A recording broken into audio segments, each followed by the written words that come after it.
In this video, I'm going to show you how to do a slip knot when you're starting a knitting project. This is a very handy skill. It's one of the very fundamental skills you'll need for knitting, and I'm going to show you how I like to do it.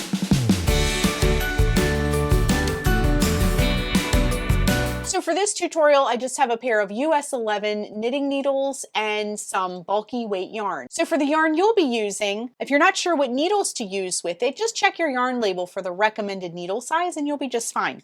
So I'm going to get one of my ends here from my little yarn ball. And we're only going to use one needle to learn the slip knot. So what we want to do, depending on how you're casting on, there's lots of different ways. I do have a Learn to Knit series. You can click the link down below. There's a couple different ways to cast on, both of which require a slip knot. So this is a very helpful skill. So all you're going to do, now again, there's lots of different ways to make a slip knot. This is the way I do it. It's the easiest way for me to do it. If you have a different way, I'd love to hear all about it. Share below in the comments. So get yourself a little bit of a tail, and all you're going to do to make a slip knot. Now, as a side note, if you're doing like a long tail cast on or a knitted cast on, you'll need a different length of yarn. Check out my cast on videos for that. But leave yourself a little bit of a tail, pinch the yarn with your thumb and let the tail kind of go down the front of your hand. Wrap the yarn around your fingers. You can do your first 2 fingers. You can do your first 3 fingers. It's totally up to you. I usually go around 3 fingers.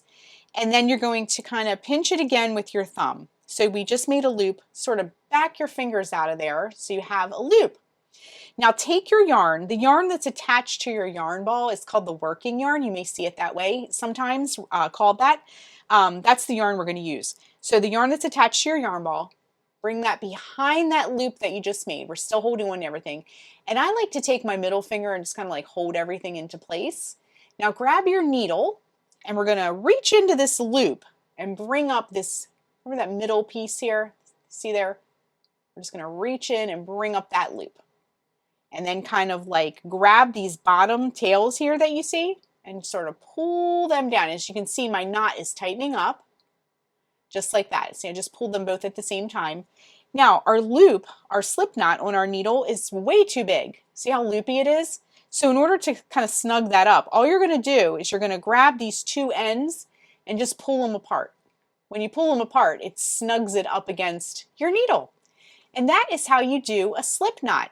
Now I encourage you, if you're learning how to do this, to pull your yarn apart and then just practice doing this over and over and over again until it feels very comfortable to you. One of the biggest parts of knitting is practice. So just doing the same thing over and over and over again. And the beauty of knitting is it's not rushed. It's kind of what they call a slow hobby. And you just have to practice over and over and over again.